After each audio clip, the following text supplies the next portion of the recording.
ঢাকা বিশ্ববিদ্যালয়ের ভিসি চত্বরে কোটা সংস্কারের দাবিতে নিহতদের গায়েবী জানাজা ও মোনাজাত শেষে কফিন সহ মিছিল করতে করতে টিএসসির দিকে যেতে থাকেন আন্দোলনকারীরা।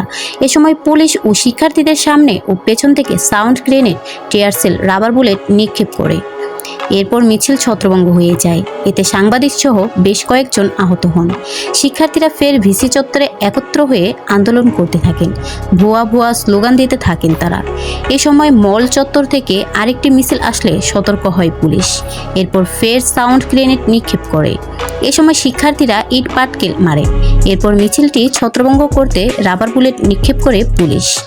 উল্লেখ্য, গতকাল মঙ্গলবার কোটা সংস্কারের দাবিতে আন্দোলনরত শিক্ষার্থীদের সঙ্গে যুবলীগ, ছাত্রলীগ, পুলিশের সংঘর্ষে হামলায় 6 জনের মৃত্যু হয়।